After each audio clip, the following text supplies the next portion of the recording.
참으로 바람 잘 날 없는 대한민국.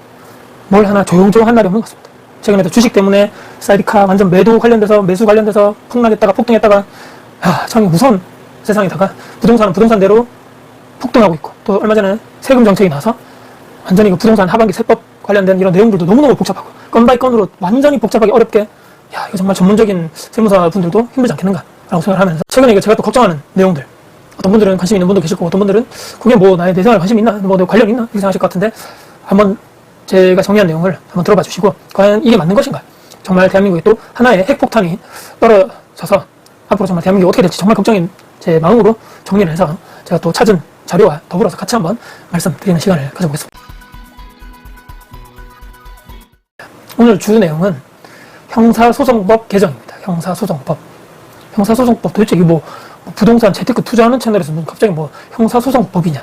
이 사례랑 2020년이죠. 2020년 7월 8월 사이에 법안이 상정돼서 통과돼서 발표된 뭐 한두 달 사이에 임대차 3법이란 지금도 시행이 되고 있죠.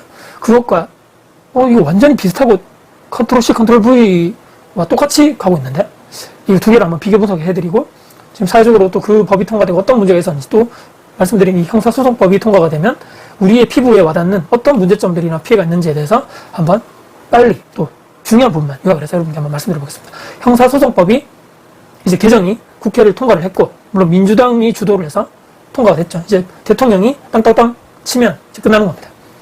형사소송법 이번에 개정하는 핵심 내용은 검사에게서 직접 수사권을 완전히 박탈하고 오직 기소, 즉 재판에 넘기는 일. 그러니까 경찰에 대고 보안 수사권 요구만 할 수 있다. 검찰이 예전에는 경찰이 1차적인 조사를 하고 송치를 하면 그걸 보고 직접적으로 본인들이 다시 검사가 재수사를 하거나 아니면 보안 수사 요구권을 해서 한 번 더 조사해 주세요라고 했던 이런 내용들이 이제 검사가 직접적인 보안 수사를 하는 게 없어졌다는 얘기죠. 경찰에게 전부 다 수사권이 다 갔다는 얘기입니다. 뭐 지금까지도 이해 안 되실 수도 있는데 뭐 그렇게 됐다 이렇게 이해를 하시면 될 것 같습니다. 이게 이제 중요한 모든 이번에 통과된 법 중에서 이런 중요한 개정된 거죠. 이 경찰이 수사도 하고 또는 검찰이 또 수사를 할 수 있었던 요 두 가지가 이제는 검사는 이제 기소만 하는, 재판에 가서 이제 기소만 하는, 재판 절차를 진행하는 역할밖에 안 되고, 경찰이 이제 모든 수사를 지휘를 하고 직접적인 현장 조사를 한다. 형사소송법 상에서 요 내용만 가지고 한번 말씀드려 보겠습니다. 근데 이게 어떤 문제가 또 발생을 또 부작용이 있냐, 여러 가지 또 문제점들이 있는데, 내가 만약에 피해를 당했다는 예정을 가정을 해보자는 얘기죠. 피해를 당하면 안 되겠죠. 근데 살다 보면 우리가 뭐 좋은 일만 있을 수 있습니까? 뭐 여러 가지 범죄 피해가 당할 수도 있고, 보이스피싱에 당할 수도 있고, 교통사고 예를 들어서 뭐 그렇게 당할 수도 있는 거고, 또 여러 가지 폭력, 전과 뭐 이렇게 다 연결될 수도 있고, 나는 그냥 아무렇지도 않게 죄 없이 잘 살고 있는데 갑자기 누가 와가지고 나에게 때린다거나 피해를 입힌다거나 할 수 있는 거죠. 세상이 내 맘대로 되는 게 아니기 때문입니다. 근데 이렇게 됐을 때는 검사가 직접적으로 할 수 없는 거죠, 수사를. 그러면 경찰의 모든 사건들이 엄청나게 많이 쌓일 겁니다. 그러면 당연히 수사 지연, 또 우리 쪽에서 하다가 도저히 많으면 야 저쪽에서 해, 핑퐁 수사를 왔다리 갔다리 하면서 아마 지연이 될 것이다. 아무래도 내가 좀 피해를 당해서 빨리 범죄 피해자를 잡고, 아니면 잡힌 사람을 빨리 처벌해서 재판 가서 땅땅땅 해서 교도소를 보내든 뭐 벌금을 내든 해야 되는데, 이게 점점 늦어질 확률이 이제는 거의 뭐 99.999% 아닌가. 또는 이제 이런 문제가 있을 수 있겠죠. 경찰이 부실 수사, 미진 수사에 대해서 우리가 너무 일이 너무너무 많다.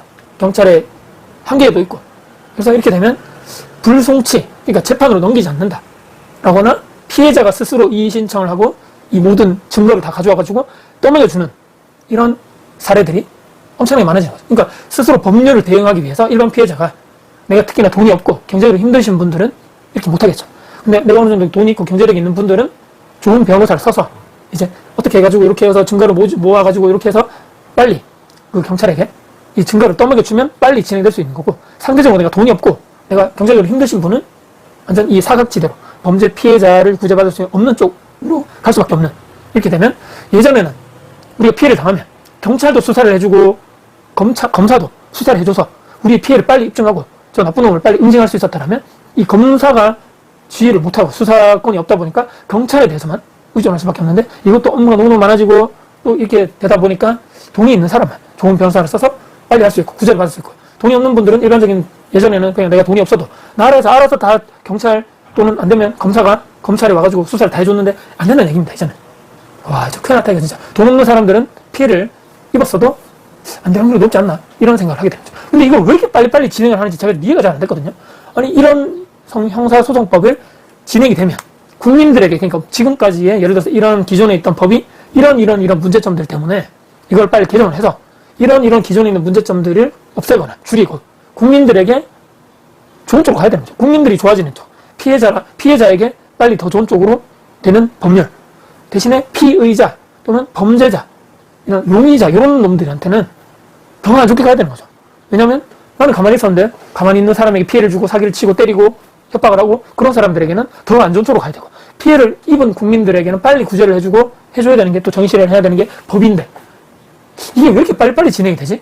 이런 문제점들이 제가 지금 얘기하는 것이 아니고 언론, 뉴스, 유튜버들 또 관련된 법, 경찰, 검사 또 좌우 정치인들 관련 없이 전부 다 나와서 지금 이런 문제점들이 나오고 있고, 거의 60% 가까운 최근에 제가 어떤 조사를 보니까 통계적으로도 야 이거 통과되면 국민들에게 엄청난 피해가 갈 것 같은데 이거 왜 이렇게 빨리빨리 진행을 하지? 뭔가 이런 대책도 나누고 또 사회적으로 이런 문제점들이 있고, 근데 또 이런 거에서 또 생각지도 못한 여러 가지 또 이런 논란거리가 생기기 때문에 숙고도 하고 토론도 하고 또 시민단체라든지 여러 가지 관련된 사람들 모여서 정치인들, 행정적으로 사람들 와서 이런 토론도 하고 숙고의 과정을 고쳐야 되는 게 정상 아닌가 싶을 정도로 왜 이렇게 빨리빨리 진행하는지 라고 생각을 했던 것이, 제가 최근에 초반에 제가 말씀드린 이거 2020년도에 임대차 3법 통과됐을 때도 그렇게 초고속으로 빨리빨리 진행했었는데 그 당시에 제가 찾아보니까 2020년 7월 27일 날에 법을 상정하고 당정협의하고, 그래서 주택 이런 임대차 보호법 2+2 5% 상한 이런 거 있죠. 이것이 법사위에 상정이 됐다. 7월 27일. 근데 이게 이틀 뒤에 7월 29일 수요일 날에 법사위에 단독적으로 그 당시에 여당이네요. 그 당시 야당이 반대와 퇴장 속에서 나가고 여당 단독으로 민주당의 임대차 이 보호법이 처리가 돼버렸다. 그리고 정말 놀랍게도 그 다음날 7월 30일 날에 국회 300명 국회 있죠. 거기에서 다시 하루 만에 본회의에 올려서 187명 중에, 기존에 이 야당은 다 나갔겠죠. 기존에 민주당 187명 중에 185명으로 3분의 2가 됐기 때문에 3분의 2가 아니네요. 뭐 반인지 모르겠는데 하여튼 통과가 돼버리고, 정말 또 놀랍게도 7월 31일 금요일날 임시국무회의 의결 및 즉시 시행, 이게 핵심이네요. 아침 일찍 국무회의를 대통령이 여는 거죠. 열어서 재가를 받은 뒤에 관보에 게재하자마자 그날 즉시 시행, 7월 31일. 이 정도로, 그러니까 법안이 법사위에 상정돼서 시행되기 전까지도 불과 4일밖에 걸리지 않아요. 4일. 이 정말 너무 빠르게 순식간에 돼버렸죠. 그 전에도 이런 얘기가 얼마나 많았습니까? 시민단체, 임차인, 임대인, 정치인들 다 모여가지고 이거 아무런 이런 대책도 없이 바로 법이 시행되면 현장에서 엄청난 건바이 건으로 문제점들이 많고 임대 임차인 간에 엄청난 소송건이 막 엄청 많아질 것이고 이게 제대로 해석이 안 돼서 공무원들도 헷갈리고 이런 문제점들.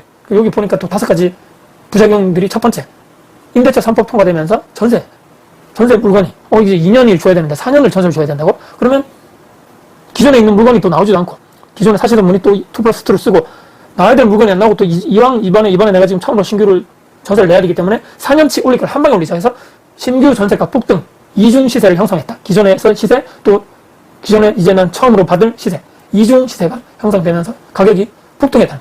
그러니까 임차인들이 고통받는 거죠. 이게 첫 번째. 두 번째는 말씀드린 대로 전세 매물이 없어지고 전세 매물이 전국적으로 다 확 줄어버렸죠.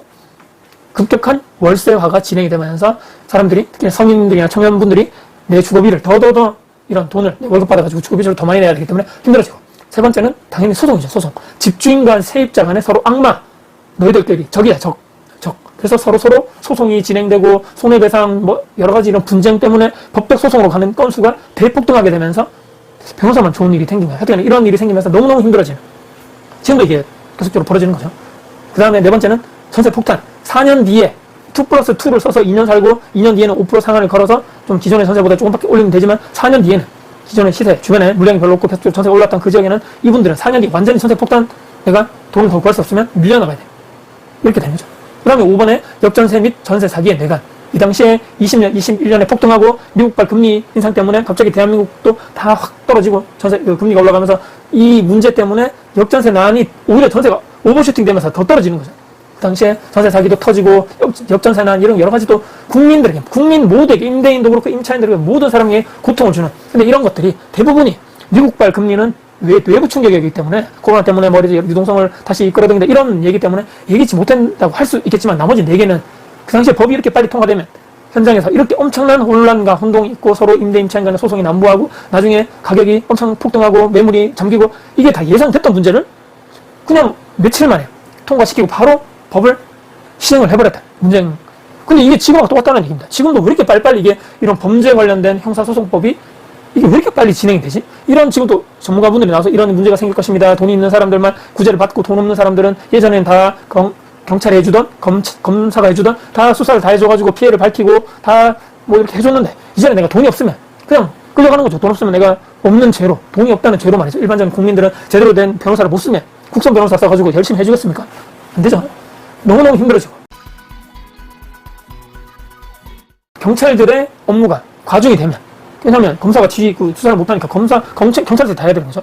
그럼 이 사람들이 업무가 엄청나게 늘어나고 과중이 되고, 그럼 세세하게 하나하나씩 각 범죄들의 사건들에서 들여다보고 도대체 어떤 게 문제였는지 실질적으로 그 범죄에 대해서 파고들면 그렇게 해야지만 그것도 될까 말까 빨리빨리. 그럼 이러려면 점점 수사가 지연되고 말이죠. 수사가 지연됨에 따라서 저 나쁜 범죄자들의 그 사람들 응징을 해야 되는 거죠. 뭐 해가지고 땅땅땅 재판을 진행해가지고 빨리 범죄자들이 감옥을 보내든 벌금을 엄청나게 때리든 간에 빨리 해야지 피해자가 보호를 받고 거기에 대해서 구제를 받는데 이게 수사 자체가 늦어지면 기소가 늦어지는 거죠. 기소가 늦어지면 당연히 이런 재판이 늦어지고 점점 이게 딜레이 돼버리면 도대체 누가 좋은 거죠? 도대체 피해자가 좋은 건가요? 피의자, 그러니까 즉 범죄자들에게 좋은 거 아닌가? 이렇게 되면 내가 지금 어느 정도 범죄를 저지르고 이 형사소송에 날려들은 내가 돈만 있고 권력 있으면 뭉갤 수 있다는 이렇게 그럼 당연히 받아들일 수 있는 거 아닙니까? 일반적으로 돈 없고 일반적인 서민들은 돈이 없고 내가 좋은 변호사를 쓸 수 없는 내가 그런 일반적인 서민인데 이게 나중에 이 범죄 피해가 초반에 서두에 말씀드렸지만 나에게도 올 수도 있고 우리 부모님에게도 올 수 있고 갑자기 보이스피싱 당했는데 우리 뭐 장모님이 장인어른이 내 와이프가 또는 우리 애가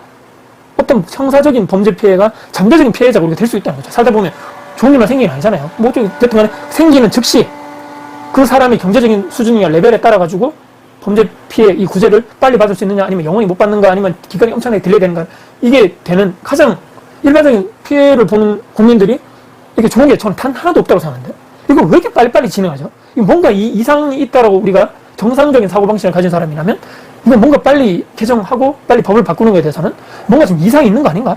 뭔가 좀 비정상적으로 가는 거 아닌가? 이게 지금 예전에 임대차 3법 통과됐을 때랑 지금 똑같이 뭔가 국가가 비정상적으로 가는 게 아닌가? 이렇게 생각을 해봐야 되는 거죠. 좋아지는 게 뭐가 있죠? 이게 통과되면 일반적인 국민들에게. 일반적인 그냥 월급 받고 직장 생활하시는 분들 또는 저처럼 자영업하고 장사하시는 분들, 사업하시는 분들 열심히 내가 내 할 일을 내 자리에서 열심히 하고 그러면 내가 특별하게 내가 범죄를 저지르지 않은 이상 내가 경찰을 한 번씩 만날 수 있죠. 경찰 뭐 음주운전이나 아니면 뭐 주차 위반이나 또 속도 위반 걸릴 수 있잖아요. 근데 그거 말고 내가 살면서 검찰에 내가 가서 조사받는 일이 흔한 건 아니죠.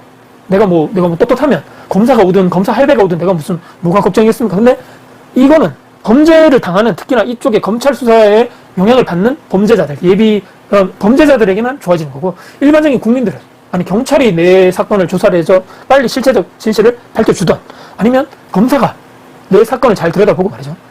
돈도 안 내도 되죠. 내가 범죄 피해자이기 때문에 검사들이 다 해주니까 그 사람들이 나의 사건에 대해서 일일이 다 보고 실체적 진실을 밝혀줘서 빨리 나의 피해를 빨리 만회해주고 내 피해를 빨리 구제를 해주고 저 나쁜 범죄자를 처단해주면 그것보다 더 좋은 게 없는 건데 이런 형사소송법이 다 통과되고 개정이 되고 검사는 그러면 그 재판 진행만 하고 직접 수사할 수 있는 이런 정말 고급 인력들이 그 어려운 법을 공부해가지고 통과하신 분들이잖아. 사법고시를 했던 로스쿨을 했다. 근데 그런 사람 인력을 단지 재판하고 기소에만 활용을 한다? 뭐죠 이게 도대체? 도대체 왜 이런 게 순식간에 숙고에 이런 활동도 없고 전문가나 정치인들, 교수들, 각 사회 시민단체들 또 일반 국민들 대표들 모여가지고 토론회도 하고 도대체 어떤 부정이 있지 어떤 이런 논란이 있고 어떤 또 법적인 문제가 있을지에 대해서 충분하게 숙고하고 고민하고 수정하고 나서 법안을 발의하고 국민들에게 의견을 묻고 통과되는 게 정상 아닌가요? 왜 국회 다수당이 일방적으로 그냥 바로바로 속전속결로 다다닥 해가지고 닥닥 해서 대통령까지 올리고 거기서 땅땅 치면 끝나는 걸로 2020년도 문재정부 때 임대차 3법이 통과돼서 지금까지도 얼마나 사회적인 문제가 많은데 이거에 관련해서도 우리가 제 영상을 한번 보시고 이 사람 예를 들어봤더니 그런 좀 비슷하네. 근데 어떤 사회적인 장점이 있지 국민들에게 어떤 좋은 점이 있어서 이걸 지금 빨리빨리 진행하는 것에 대해서 같이 한번 우리가 고민해보고 저런 거 관심 없지. 내가 정치에 뭐가 관심 있어. 그냥 내가 그냥 살면 되지. 난 중도야. 중도는 맞는데 중도든 좌든 우든 간에 내가 형사 피해가 될 수 있잖아요. 내 가족이. 근데 이게 우리에게는 전혀 도움이 안 되는 이게 과연 올바른 국회의원들 대리로 우리의 권한을 위임해 줬더니만 이게 과연 우리 대다수 국민들에게 좋은 쪽으로 땅땅땅한 게 맞는지 한번 우리가 생각을 해봐야 된다. 우리가 뇌가 달렸잖아요. 뇌. 생각할 수 있는 뇌. 우리는 또 성인이고 우리 또 아이들에게 좋은 나라를 다시 물려줘야 될 의무와 책임이 있는데 이게 과연 우리 아이들에게 좋은 건가? 우리에게 좋은 건가? 우리 부모님에게 좋은 건가? 라고 했을 때 저는 180도 반대. 완전히 안 좋고 완전히 임대차 3법처럼 사회적으로 엄청난 혼란이 있을 것이다. 소송이 엄청 난무할 것이고 그렇게 될 것인데 왜 이게 이렇게 또 속전속결로 통과되는 거에 대해서도 충분한 습고 법안 하나 통과됐을 때 어떤 문제가 있고 여러 가지 전문가 집단의 얘기를 들어보고 이렇게 될 수도 있구나 이렇게 될 수도 있구나. 저 정치인들이 이쪽이 법의 전문가가 아니잖아요. 법의 전문가가. 사람들이 많이 얘기를 들어보고 거기서 수정해가지고 보완된 거를 올려서 땅땅땅 치고 개정하는 것이 아니고 아무런 노력도 없고 아무런 숙고의 과정도 없고 자기들이 원하는 대로 법안 개정 딱딱땅. 저는 이건 완전히 직권남용, 권력남용이 아닌가라고 생각을 하게 되면서 최근에 있었던 형사소송법인가요? 개정 관련돼서 제 생각을 한번 정리를 해서 말씀드려봤습니다. 영상 끝까지 봐서 감사드리고요. 지금까지 다코스TV 다코스입니다. 정말 나라가 어떻게 될지 정말 한 사람으로서 정말 걱정입니다. 같이 한번 제 영상에 댓글을 통해서 의견 주시면 감사하겠습니다. 고맙습니다. 감사합니다.